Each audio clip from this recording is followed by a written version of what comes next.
workshop is being recorded and it will be available in a few weeks on Preservation Delaware's YouTube channel. And thank you to all our 2025 conference sponsors. They are all listed on our website, so please check that out. And if you aren't already a member, please consider joining, which you can also do on our website. So today we are joined by Ryan Grover, who's speaking on the state of the Rockwood Estate. So we'll explore the past and recent preservation efforts to both protect and popularize this romantic era mansion, garden, art collection, archive, and landscape in his talk titled Past and Present at the Shipley, Bringhurst, Hargraves House. Ryan is the director of the Rockwood Park and Museum and the administrator of Newcastle County's Public Arts Commission. Before that, he was the Sewell C. Biggs curator at the Biggs Museum of American Art. And he's also had several adjunct professor positions with the University of Delaware, Delaware State University, and the Delaware College of Art and Design for Art History and Museum Studies. And he's also served on numerous regional boards, including the Delaware Disaster Assistance Team and Delaware Foundation for the Visual Arts. He received his BA and MA in art history from the University of Wisconsin-Madison, and we are very grateful to have him here today to present to us. So with that, Ryan, please take it away. Awesome, thank you. Let me share. Awesome, can you see my screen? Looks like you can. Yes, yep. Awesome. Okay, cool. So I'm representing Rockwood Park and Museum, or what we like to call the Shipley, Bringhurst, Hargraves family, based upon the sort of the three extensions of the single family that owned it for about 120 years, starting in about 1851. The bulk of the paper that I'm giving today was a presentation that I gave to Newcastle County Council. Technically speaking, the stewards and owners of Rockwood Park and Museum in 2022 to talk about a sort of renomination process that we were going through for the National Register of Historic Places, sort of a renom application for that.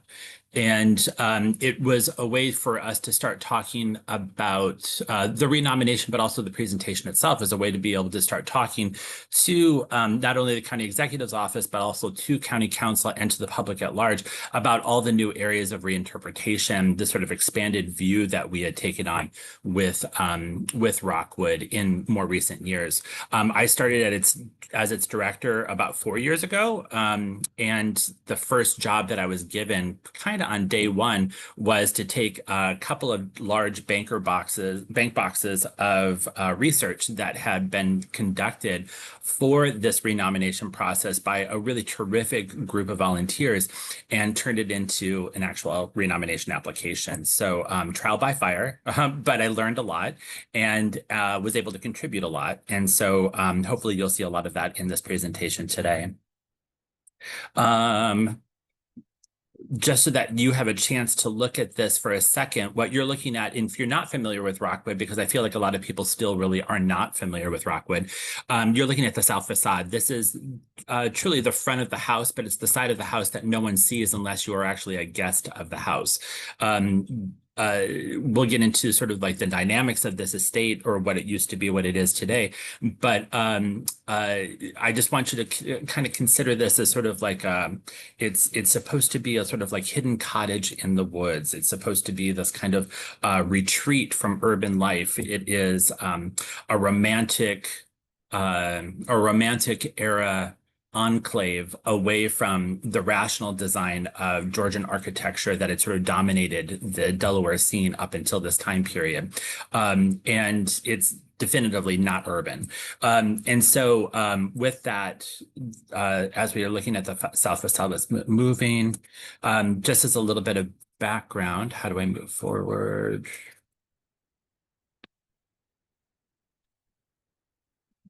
There we go. So just to give you a little bit of context, Rockwood Estate as it exists today is sort of pictured in green, in the green circle here in this map. And First of all, Rockwood acknowledges that this historic estate and current public park, it's on the lands, the traditional lands of the Lenape people. And where it is located is approximately 2 miles, just sort of northwest, is that northeast of downtown Wilmington and 2 miles from the Delaware River. It was the property itself today is framed between the Shellpot Creek and Turkey Run. I-95 is its northern border, and the Washington Street extension is the southern border. At its largest, in the late 1800s, it was approximately 400 acres, largely of farmland, and it was compiled from a lot of pre-existing sort of colonial era farms that had been sort of hobbled together to kind of create this estate. This was not the extent of the founders' land holdings in the area, but it was the sort of area that had the family had sort of accumulated in sort of contiguous sort of grouping. And I just to sort of reemphasize, this property was owned and privately owned by the same family from 1851 up until 1971, 1972 period.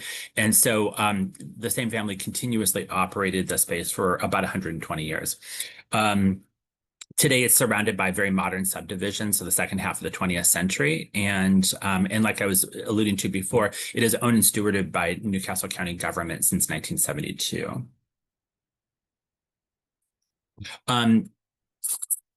Rockwood's background. So Joseph Shipley is here pictured on the left. He's the builder of Rockwood. Joseph Shipley was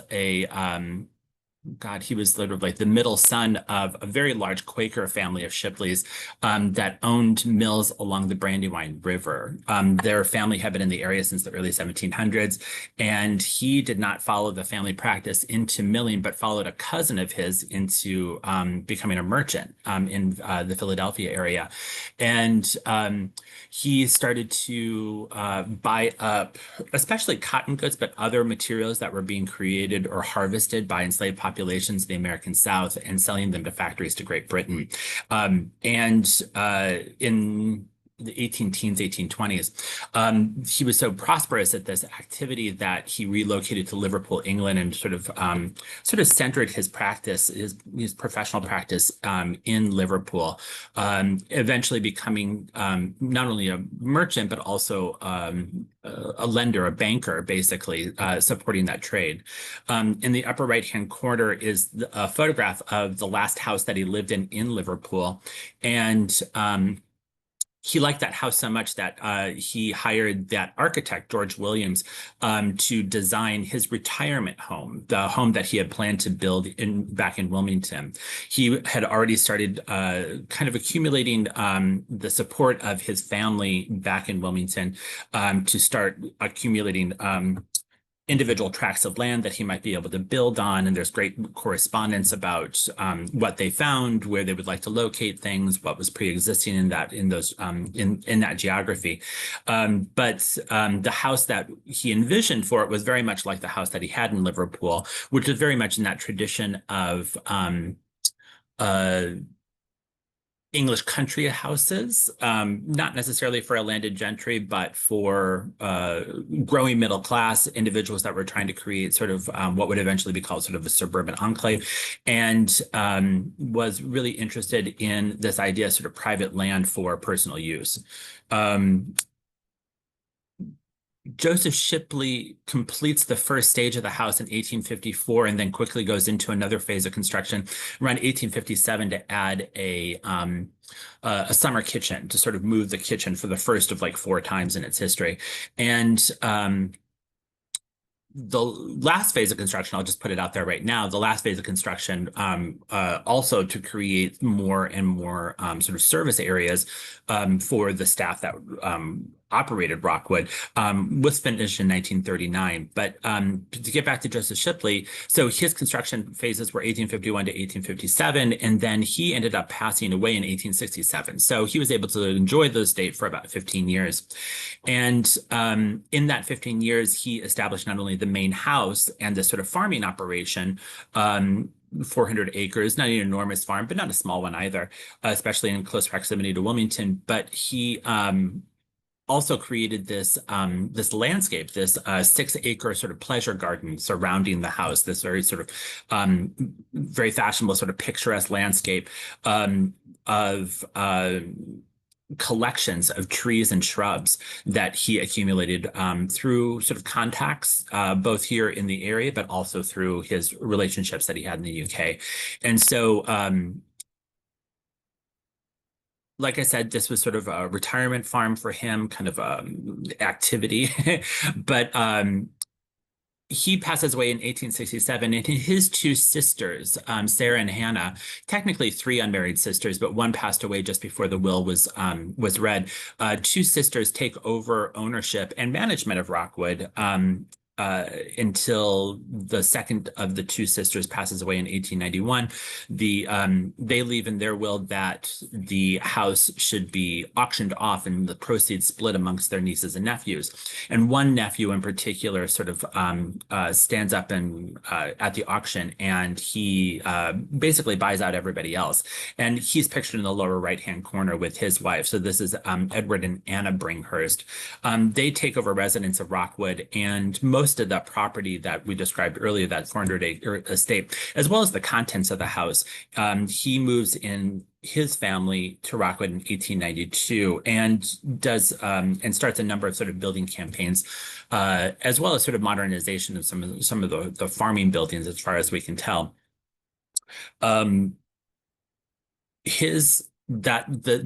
Rockwood then descends to his wife after his death, and then after her death goes to two of their children, two unmarried children, Edward Bringhurst III, who would later change his name officially to Edward Bringhurst V, and to Mary Bringhurst. Mary actually lives to be 100 years old, outlives her brother by another 35 years. And she owns and operates Rockwood up until her 100th birthday in 1967. Then that family the estate then passes to her niece, her younger sister's oldest daughter, Nancy Hargraves, and the house is in Nancy's name until 1971. And it was in her will that she said she asked that the estate be passed to an undisclosed charity for the education and entertainment, basically, of the public. And so Newcastle County in 1972 stepped forward and said that they would like to start to facilitate it as a sort of park garden sort of museum site. And well, the rest is history. We're officially open in 1976, and the same year as our historic nomination to the, or excuse me, a nomination to the Historic Register, and we are about to celebrate our 50th anniversary.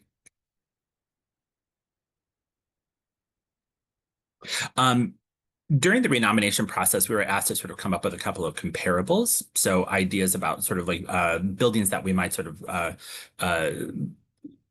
compare our work to sort of give it a, to sort of define what its own sort of specific flavor would be. As a Gothic revival house of the 1850s, we of course looked to a number of our contemporaries, and were able to find a few examples, including locally the Leslie Travers Mansion, still privately owned as far as I know, but built in 1855, built in brick, and today retains only two of its original few hundred acres. But the house itself is in fantastic condition. I've not seen the interior, but I'm hoping to at some point. There was the Ohio House of 1876, built in Fairmount Park for the centennial celebration, built from Ohio sandstone and timber, but never really sort of considered sort of a residence, but more of sort of like, I think it's being used as sort of an office space today. The Ebenezer Maxwell House, which has been converted into a museum, has a recreated 19th century garden stone construction like Rockwood, a few years later than ours, and of course, you know, within what would eventually become a much more urban sort of environment. And then, of course, Lyndhurst Mansion, which is for Gothic revival in America, it's sort of like the go-to structure that everybody uses in everybody's textbook, and rightly so. It's a fantastic place. both with the preservation of its house, preservation of its interiors, the sort of decorative arts collection that was created specifically for the house, but then also the way that it's retained so much of its original garden setting, as well as the sort of landscape beyond that garden. It's truly, truly great. But it also helps to sort of define Rockwood a little bit better as well, because like Lyndhurst, we have this really distinctive sort of Gothic revival building in its original garden space within today 75 of its original 400-acre farming space, now turned forested park. And the house retains much of its original collection, the collection that the family accumulated over its 120 years of residency at Rockwood. And then it also retains so much of the sort of architectural spaces around the structure, or around the main structure, that represented the sort of workings of that estate as well as farm. So we have this just terrifically sort of crystallized little preserved spot just north of Wilmington. And one of the things that I love about Rockwood, and have come to love even more and more, is just the sort of the very early nature of this country estate. So in an area known for country estates, known for so much of this type of architecture, this type of space, it is among the earliest, if not the earliest, still extent within the sort of northern Delaware, southeast Pennsylvania. So we take a lot of pride in that. Yeah. Sorry, pictures. What you're looking at here is one of probably the earliest known photograph of Rockwood, south facade from probably the 1870s, 1880s. And then you're looking at early 20th century interior of the drawing room with a lot of the extant furniture. All of this is still in the permanent collection. And then in the lower right-hand corner, you're seeing the Porter's Lodge, or kind of the gatehouse that had been constructed, we believe, around 1855, as the estate was being sort of solidified. The Porter's Lodge in the lower right-hand corner has been converted into a sort of private residence, and so we have it's rented to Newcastle County police officers.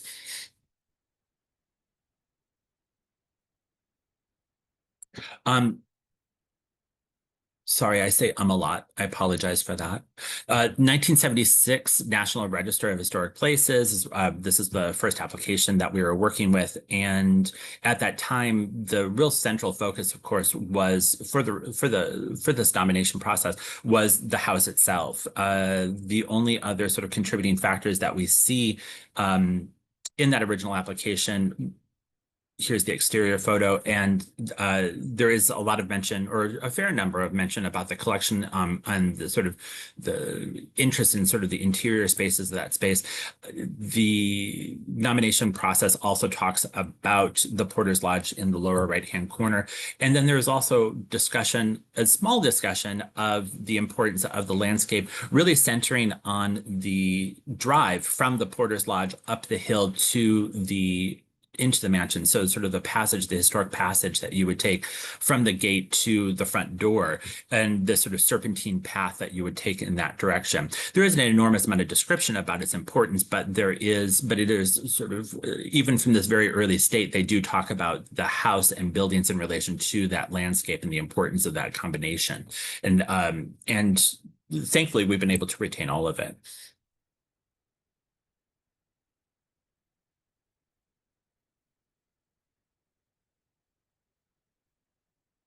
Today,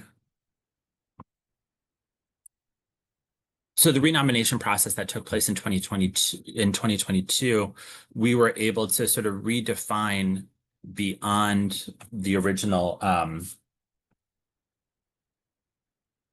parameters of that application, to really sort of reach out and talk about the full extent of the park space, the 75 acres that makes up that park space.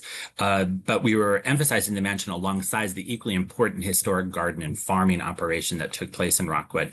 And we expanded the period of significance, the sort of period of interpretation, before it was just during it was really sort of emphasizing Shipley's time period there. So basically the second half of the 1800s, and we've expanded it out to talk about all periods of construction. So 1851 up until 1939, we really were able to emphasize a lot of new areas of interpretation for the park, dealing a lot with sort of social history, the sort of contributions of lots of populations to the park over a long period of time.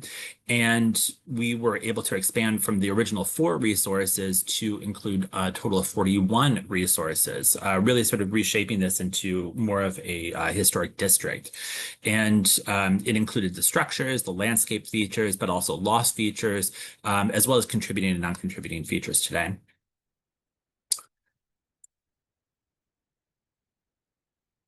Some of the extra sort of points. And so on the right here, you see a sort of modern day map of the museum. And I have to apologize, it's on its right, but I wanted to orient it with sort of a northern sort of with the sort of northern direction upwards. And you'll sort of see how we've mapped out all of these sort of contributing factors, all of these 41 resources that we were able to sort of research and identify and really sort of talk in great length with the RENAM. And just to picture a few of those things. So obviously the house in modern days with that south facade that you see here, but starting just directly above it, the extant ice house or sort of spring house that is just down the hill from us. We think that it is of that 1850s period. So we think that it was established during the construction of Rockwood in the 1850s. And then moving left, you see 2 photographs of our attached conservatory. There was discussion of the attached conservatory in the original analysis of the house, but not a great sort of appreciation. And since then, we've come to discover that a few historians have considered that the attached conservatory that is at Rockwood might actually be the oldest attached conservatory still standing in America. I'm still not 100% sure how I can prove that, but I'm going to take it and put it on t-shirts anyway. And so below those photographs of the conservatory, which really is fantastic, is the walled garden. In the distance, you'll see the what is referred to as a carriage house. It started off as a bank barn pre-Shipley era, so a pre-1851 bank barn that existed on the farm spaces that existed at Rockwood before it was Rockwood. And then that was eventually sort of expanded out into a number of times to accommodate a small stable as well as to accommodate carriages. There was an additional building structure built next to it that had been used to store farming equipment, but then eventually became a machine shop for a period of time. Much of that equipment is still on the estate, but not still associated with that building. And then about 20 to 25 years ago, Newcastle County did an adaptive reuse of this space, created another wing that sort of combined those 2 buildings together into one large event space. So they were able to retain much of the architectural interior, the integrity of that sort of construction, but modernize it. So for these spaces, and today the operation of that, the rent that we take in for that operation, the caterers that lease that space to create sort of like premier weddings and all of these things is a significant portion of our operations. So this adaptive reuse has been really successful for us. The walled garden that you see in that space, the wall itself was constructed, we think, during Joseph Shipley's period, so starting in the 1850s. And originally, so anytime you see walls at Rockwood, it was to hide labor away from the eyes of individuals that were enjoying the sort of garden spaces, the 6-acre garden spaces that surround the house. But the house garden that once had existed in this space has long gone. They removed it in the 1930s. They replaced it with what you see here in the picture, which is a more of a parterre sort of rose garden. The trellis that you see pictured with the sort of the piers that are standing in the landscape, those have been preserved little by little in the last 100 or so years. And we'll talk more about some of the other sort of like efforts that we've taken to sort of keep that running. Unfortunately, the originally the one and eventually two greenhouses that also stood within this walled garden were lost. So Joseph Shipley actually constructed a greenhouse in addition to the attached conservatory, a sort of freestanding greenhouse with a heated floor. Just across the path that's pictured here for his grape collection. Well, I'll just leave it there because I think that probably conjures enough of an image in everybody's mind. But God love him. So moving across the bottom to the lower right-hand corner is the gardener's cottage. There's been some speculation about the sort of origins of the gardener's cottage.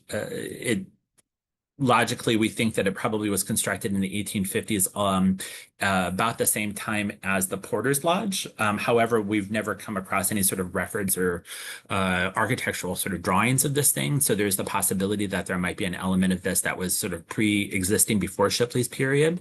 But historically speaking, it was a house that was given over to sort of the estate manager and then eventually was sort of a rental property.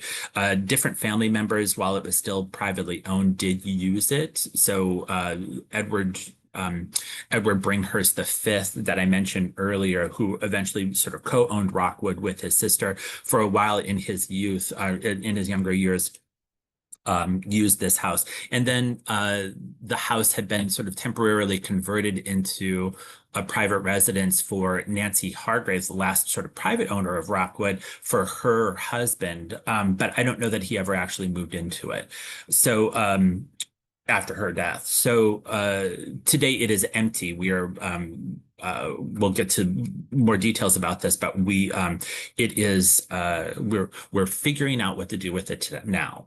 And then the last picture that you see here is Nyssa selvatica. It is a black gum tree that is on our north lawn. It is more than likely from Joseph Shipley's time period, as one of many what we call heritage trees. So there are trees that would have been planted in Shipley's time period. So again, 1851 to 1867 residency at the house. But then also that collection that he started, the sort of arbor that he started there, the arboretum that he started there was really continued by his relatives, the Bringhurst, when they took over in 1892. And so today, what we find is that we've had such great records about what had been planted in the park space in the 120 years of the family's residency there, that we work very hard to sort of manage an inventory of historic plants that have been there. So for instance, this tree is somewhere in the neighborhood of about 150 to 170 years old, and we just planted its replacement a little bit closer to the house about 2 years ago. So this was the importance of this garden space, the importance of this collection of trees, this inventory of historic plants from 4 different continents. They were all really important for us to sort of create a better identity within the renomination process. And so we found that the SHPO office was really very comfortable in sort of adding this information. And so now we were able to sort of keep it at the same level of importance as the house that you see centrally pictured. The last picture in the upper right-hand corner is our kind of famous ha-ha wall. So this is for those of you that may not necessarily be familiar with a ha-ha, it is a way to create fences in a landscape without actually being able to look at or having to look at fences. So above the ha-ha, you can sort of see that it's kind of like just sort of stepped wall sort of placed within the side of the rise of the landscape. So above the ha-ha wall is the area of the heritage garden of Joseph Shipley's specimen garden that he created in the 1850s. And so from the vantage point of an owner of Rockwood, where you're at the house, you can look out in every direction. You can see sort of continuous landscape.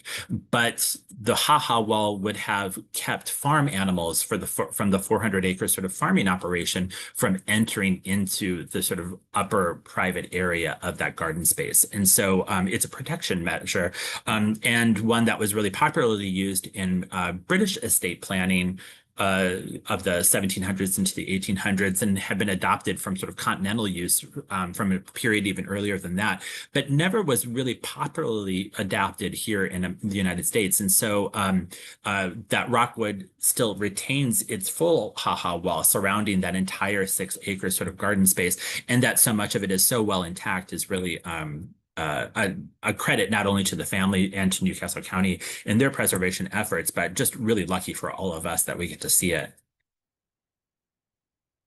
Let's find forward. And so we wanted to just talk a little bit more detail about that heritage garden. When I was a young director just a couple of years ago, I was very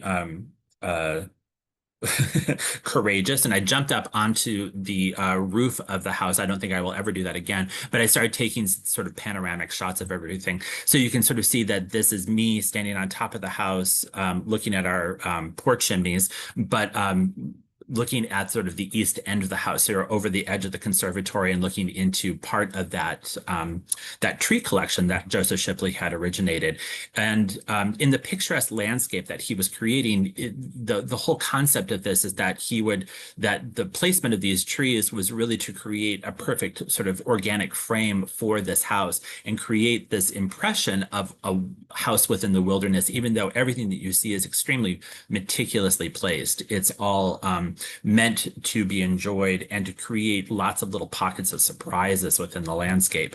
So you won't see much in the way of grand vistas or sort of long views. It's really always kind of creating this kind of circuitous kind of path of wander around the house and through the estate into little pockets of interest. And so we try to maintain that, of course, in any kind of preservation efforts that we're making today. But then on the right is another image of the walled garden. And what you're able to view is the path surrounding that the climbing rose gardens, although not in bloom at this time.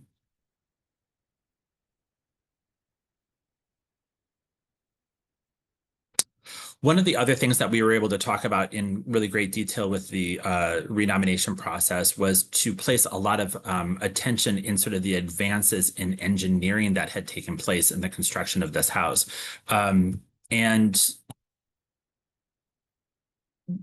I joke when I give this talk to people, I joke that one of the things that we placed an extra attention upon was the fact that it had indoor plumbing. So yes, the house was built with a water closet and an area for a tub, and those areas have still been maintained in the 1850s, although the original that original plumbing was updated in 1892 to 1900. So, but a lot of the fixtures from the Bringhurst family, when they came in 1892 and modernized this bathroom and added another one, a lot of their fixtures still exist. So unfortunately, the 1850 ones are gone, but I don't know, maybe someday we'll restore one. One of the other things that we like to bring a lot of attention to, of course, is the conservatory in the upper right-hand corner. One of the things that was so modern about this, remember, this is the house. Rockwood was constructed in 1850, or started being constructed in 1851, the same year as the Crystal Palace. So in England, and so the idea of the Crystal Palace and the creation of sort of like these greenhouse spaces, these sort of glass buildings, was very popularly adopted to a lot of country estates in England and eventually into the United States as well. And so, but you're sort of seeing a very early sort of example of its local adaptation here with the creation of this space. What makes the greenhouse so terrific, though, is the fact that the floors have always been, there was from the beginning heated a boiler system in the basement that would heat the floors of Rockwood's conservatory, so that it is a space that could be operational year round, really. Nowadays, our summers are so hot, and the panels that were constructed to sort of shade and protect the glass from inclement weather are so heavy, our staff can't really use them any longer. So we don't use the conservatory for most of our plant collection, like our potted plant collection, during the summertime, most of those get moved out into the gardens and onto the veranda and sort of other places that they'll do much better. But then in October, we bring all the plants back and they are very happy all winter long, as are we, to be able to sort of spend time there. One of the other sort of engineering sort of feats that were adopted for Rockwood or created for Rockwood early on was the adaptation of gas lighting within the house. And the picture that you see in the center is our preserved gas house. So the acetylene gas that was needed to pipe up and sort of create illumination in some of the rooms at Rockwood in the 1850s and moving forward were created in this base here. And it was actually through a grant with Preservation Delaware before my time that they were able to restore and put a new roof onto this property. So we were really grateful. And it was one of the sort of early kind of like preservation efforts within the estate. One of the last kind of engineering feats, although not one that's is all that interesting to look at in a picture. Rockwood was originally constructed with central heating of the first floor, and we even still have remnants of that original wooden ductwork in the basement structure. And so heating was done on a local level with wood fire and coal burning fireplaces, but then also this sort of this overall sort of heating structure was in place. It was pretty phenomenal.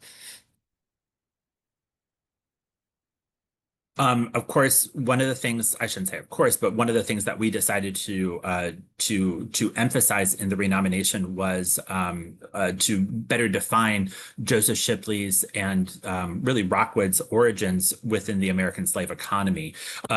Not an enslaver himself, but an individual who, of course, benefited from what would eventually be called the Great Cotton Boom of the starting in the 1820s. His entire sort of commercial enterprise was based upon the artificially low prices of cotton and that were created or that were harvested by enslaved populations in the American South and sold to Great Britain.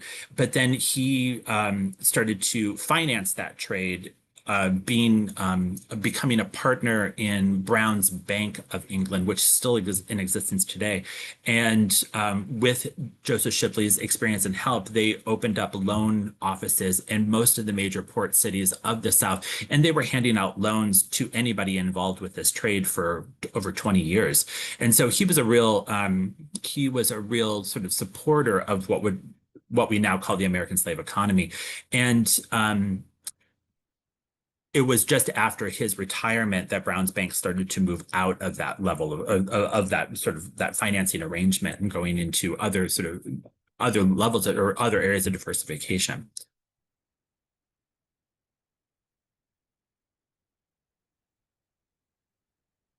Another story that we were able to sort of emphasize in the renomination and with the new renewed interpretation at Rockwood had to do with the Bringhurst family and sort of the contributions that they brought. It was Joseph Shipley was really sort of the emphasis point of the original 1976 nomination.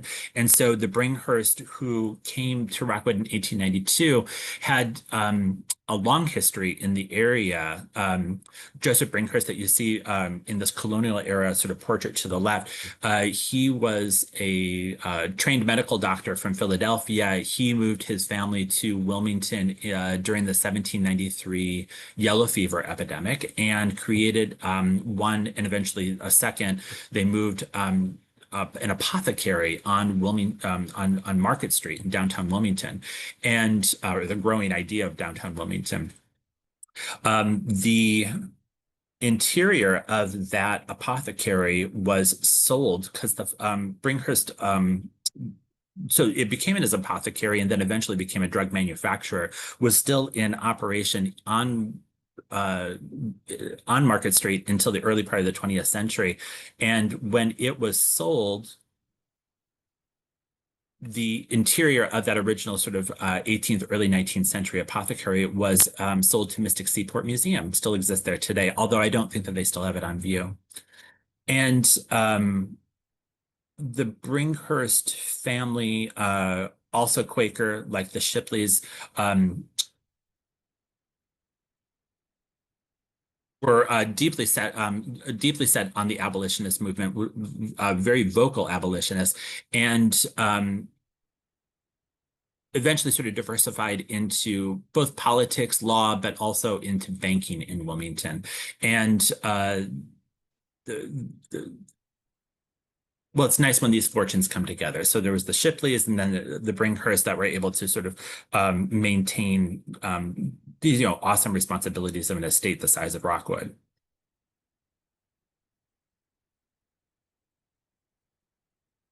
Another sort of emphasis point that we brought up with the renomination was to bring extra attention to the history of female ownership of Rockwood. So when we really sort of looked at the numbers, the family's occupation of Rockwood was 120 years, but 84 of those years were managed by the women.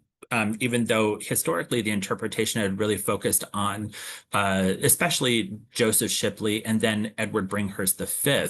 I think, a lot of people want to sort of interpret the founder and get an idea of why things were built. But then Edward V and his generation, his sisters, were really instrumental in a lot of what sort of the way that Rockwood looks today. And so they contribute a lot in terms of the interior collection, interior decorations. A lot of the photography was that we have of it, of the estate, was largely responsible for by Edward. And so a lot of the storyline of Rockwood had sort of centered on the two gentlemen that you see on the right. But there were other individuals that were involved, of course. So like, as I mentioned before, after Joseph Shipley's death, his sisters, Sarah and Hannah Shipley, managed Rockwood, managed its farm, used Rockwood as a sort of summer residence, because the family, the Shipley house, have been occupied by the family since the 1750s in downtown Wilmington. And so they were sort of based there, but they were using Rockwood as a summer residence. After her husband's death, Edward Bringhurst Jr., Anna Webb Bringhurst occupied the house, or sort of managed the house, from 1912 to 1923. And then Mary Bringhurst that you see, so she is the woman that you see in the lower middle position with that terrific suit. Mary Bringhurst with her brother Edward in the lower right-hand corner were managing the estate together after their mother's passing in 1823, and she sort of managed that until 1965. And then there was also a terrific sort of although not an owner of Rockwood per se, but a terrific contributor to Rockwood, was Edward and Anna Webb's oldest daughter, Elizabeth Bessie Bringhurst Galt Smith, who has left a terrific correspondence and was extremely expressive about the sort of things and modernizations that would happen within Rockwood over the years. She spent a lot of time there. And so and of course, the last sort of private owner, as we sort of mentioned earlier, was Nancy Sellers Hargraves, or the niece of the 1923 to 1965 generation. One of the last sort of points of interpretation that we really started to emphasize with the renomination and today was talking about the history of service at Rockwood starting in the 1850s. There was a tremendous amount of information available through sort of financial records, but because of Edward Bringhurst V's interest in photography, we also had a terrific photo archive of the people who had worked at Rockwood. This, of course, has become sort of a big tour for us, a big draw. It's is probably one of the ways that I think the public really sort of enter a better understanding of this photo archive. The Edward Bringhurst left a photo archive of probably close to 7,000 photographs of his family, the friends that came to Rockwood, the people who worked at Rockwood, the sort of changing appearance of Rockwood over time during his lifetime, of course. Also the family's travels internationally. But then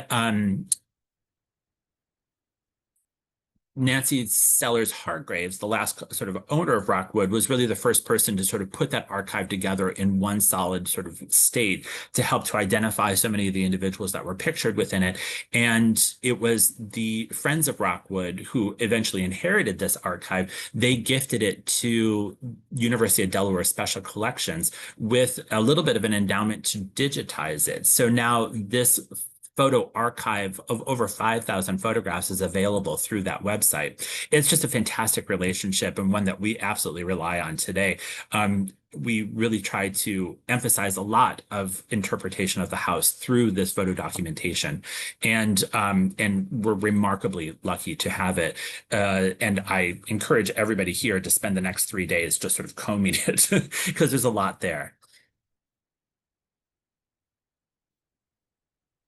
So with the renomination sort of firmly in place and with all these new ideas sort of circulating around, we were really fortunate in being able to come up with funding through Newcastle County to initiate the first strategic plan for Rockwood in its 50-year history, or almost 50-year history, under Newcastle County stewardship. And so that was really just launched at the beginning of this year. And in addition to the strategic plan, which of course talks a lot about what our hopes are in terms of historic preservation of both the garden and the house, we were also using other resources in the area to be able to really start to put together and crystallize a real plan forward about all the things that we wanted to do. So with the help of the University of Delaware's art conservation program, we were able to have a student perform an environmental management assessment that was completed in 2022. Has been a great sort of like checklist of all sorts of things that are absolutely going wrong inside the house on a day-to-day basis.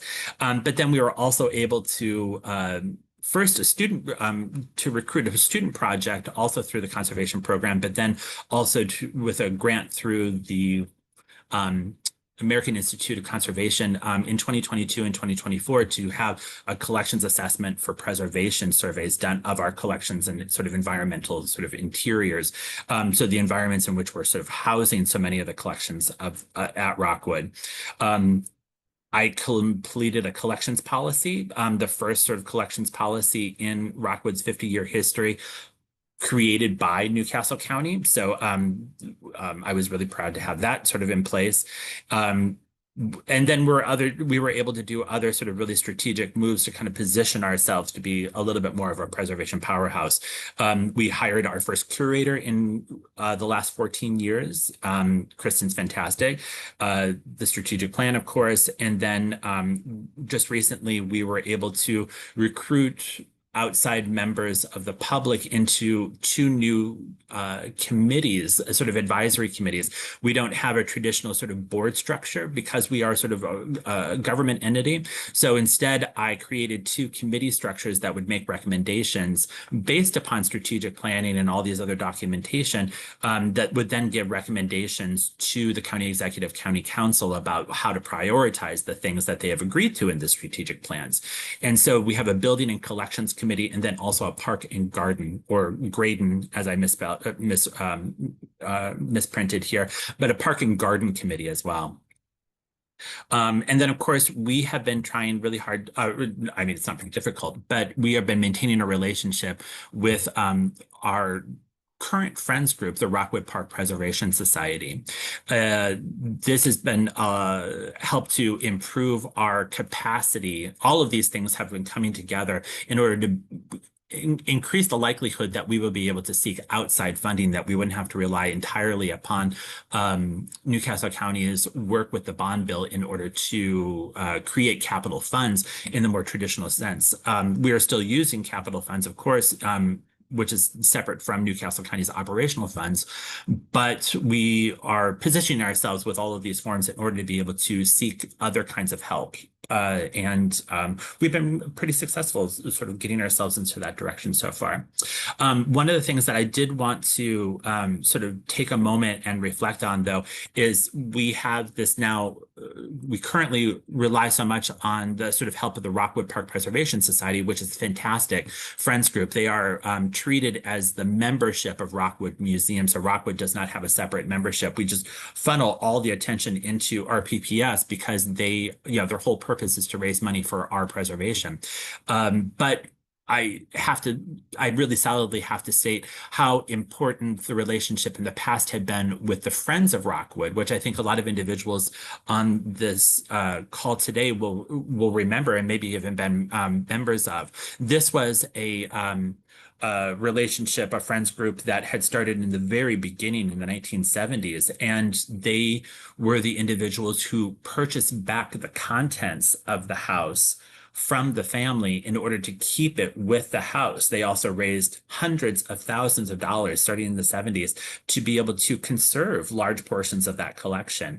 The reason that we have the depth of our experience today with the house in the park, in the garden, with these collections, with these photographs, they really did create the sort of complete picture that we enjoy today. And I try to give them as much props as I possibly can for all of the work that they did, because it wasn't always easy and it wasn't always nice in the press, but it was always really, really appreciated today. So thanks to the Friends.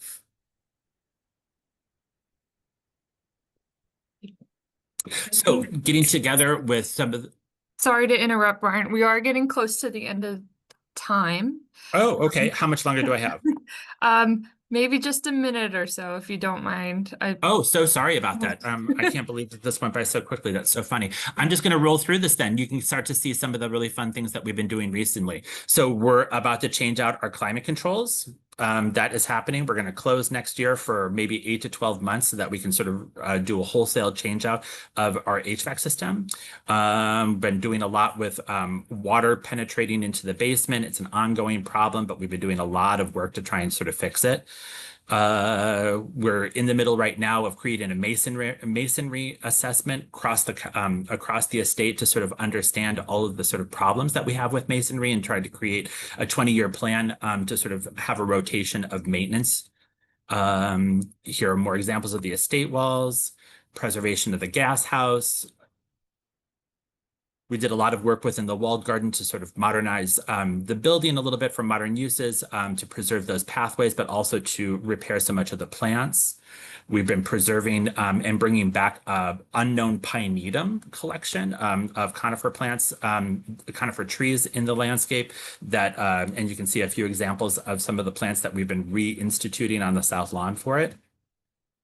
The conservatory, I'm sure a lot of people sort of recognize that the conservatory has been, portions of it have to have been rebuilt a few times now. And I think my number one job there is to make sure that it never happens again. So wish me luck. We've done a big work on the West Wing to sort of create more exhibition spaces for so much of the collection that can't be on view. An upcoming project has to do with sort of renovating a big portion of the kitchen and creating wheelchair accessibility across the entirety of the first floor. More examples of all of that good stuff coming in the future. We're in the process of a historic lighting project right now where we're resuscitating and rewiring a lot of historic lamps that had been wired by the family and sort of making them usable again for the first time in decades. And they're adding so much to that interior of the house. I just can't state how important it's been. We are working on a plan for the gardener's cottage. Haven't quite figured out exactly what the purpose is, but have to come up with a decision in the next couple of months. So if anybody has ideas about what we should do with it, give me a call. The ruins moving into the house, we're starting a study about what we should be doing with it, but we're thinking about sort of preserving a portion of the ruins. This is a pre-Shipley era sort of farmhouse that exists and is a dangerous pile of rocks near our lower parking lot. So I need to come up with a plan for it. I'm thinking playground, but we'll incorporate so much of the stone masonry there. and then re-emphasizing the colonial revival, all the things that the family had been providing in the early 20th century, but then just sort of an extra deep dive into so much of our remaining collections that need conservation. Some examples of things here that we've been sort of making reports and trying to create a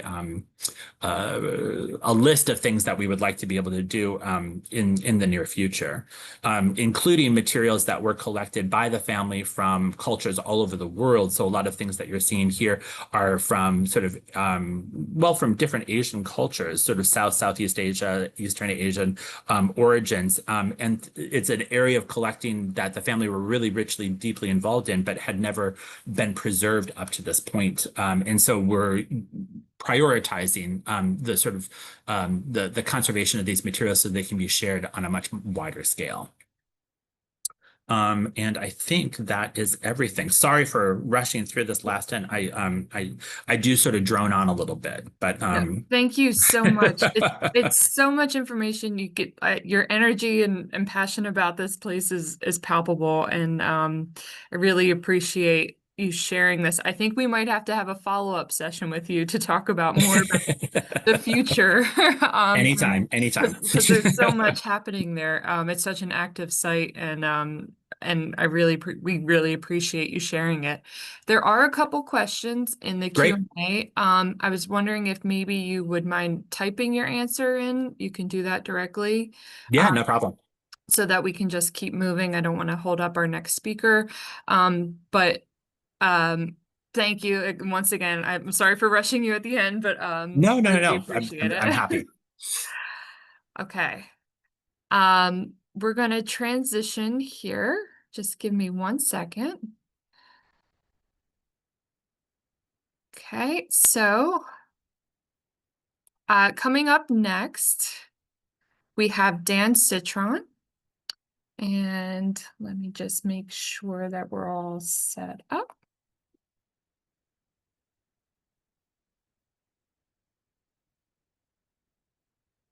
Okay.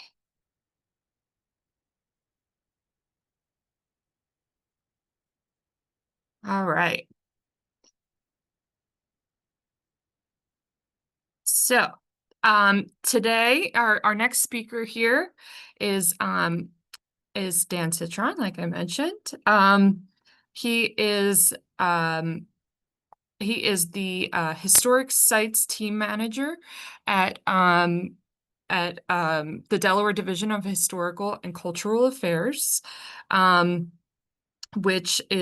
he's responsible for the museums and historic sites that the HCA owns and operates throughout the state.